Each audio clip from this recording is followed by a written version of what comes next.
Hey guys, welcome to Intro on Machine Learning by ISTE. I'm Ritvik and today we'll be exploring KNN, which stands for K nearest neighbors. KNN is a supervised machine learning algorithm that assumes that similar things exist in a close proximity.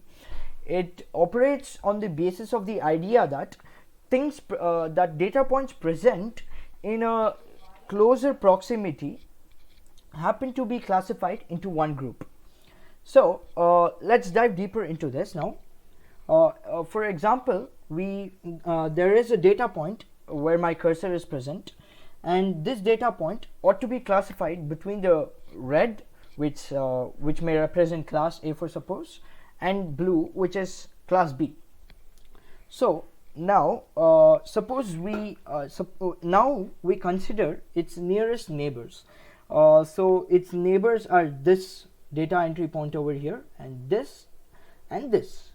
So for example, we consider only three of its nearest neighbors. Taking three of its nearest neighbors into consideration, two of the three nearest neighbors are red points and one of them is a blue point.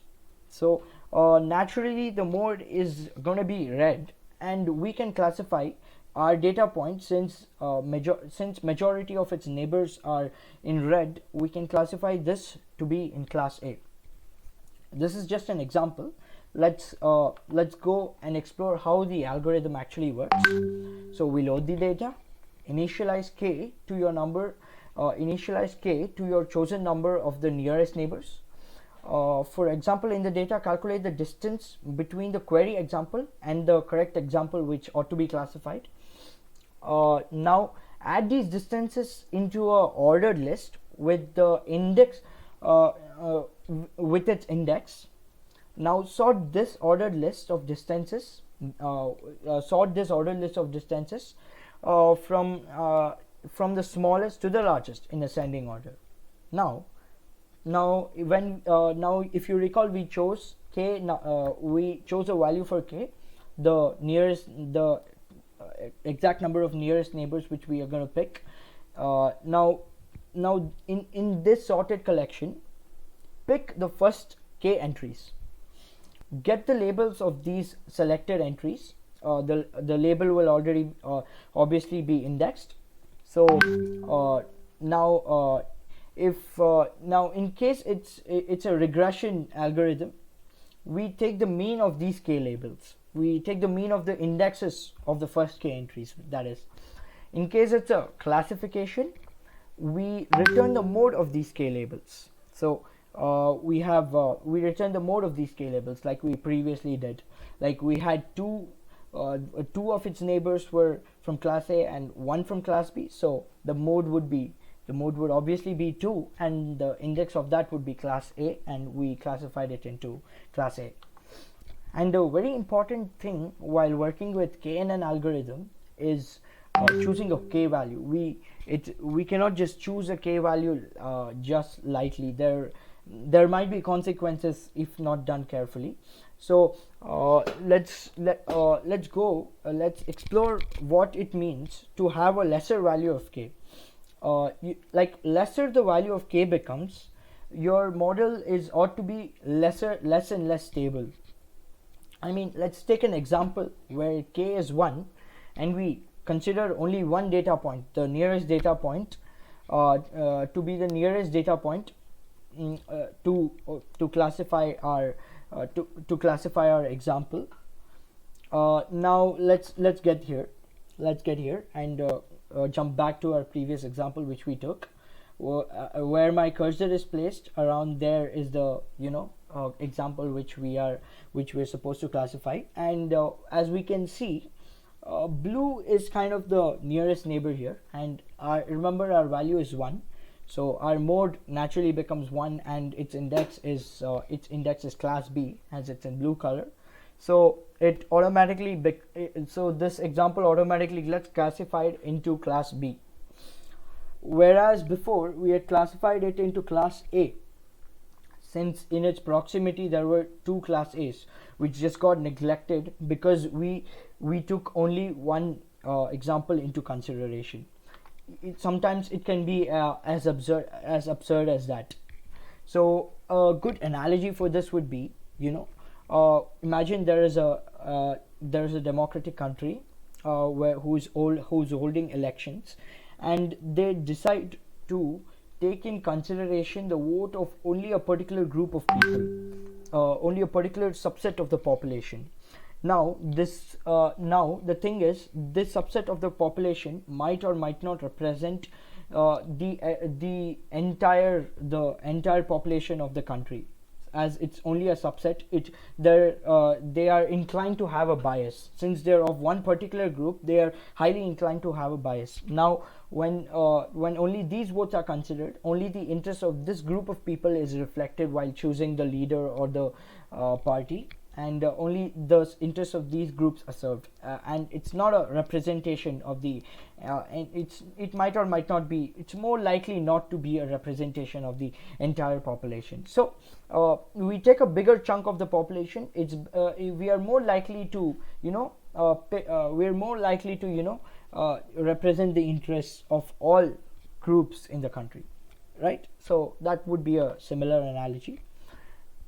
Inversely, as we increase the value of k, the prediction tends to become more and more stable due to majority voting or averaging, reducing the bias. As the sample size increases, the bias tends to reduce, and thus is more likely we get an accurate prediction.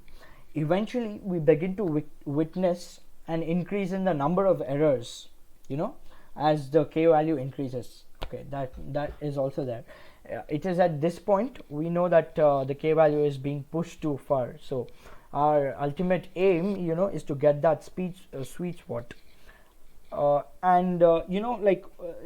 Suppose there are only two classes in which we ought to classify our algorithm, and we choose two, and imagine we choose our k value to be 4 or 6 or 8 or anything, an even number for say. And imagine the votes are completely split 50 and 50, the weights are completely split 50 and 50. Amongst the nearest, amongst the 6 or 4, let's say 4, amongst the 4 nearest neighbors, 2 of the neighbors belong to class B, and now 2 of the neighbors belong to class A. Now we face a dilemma to classify this particular example into the class. So what we do, what needs to be done is that there needs to be a tiebreaker. So we have to tend to choose an odd, or we have to try to choose an odd value for k.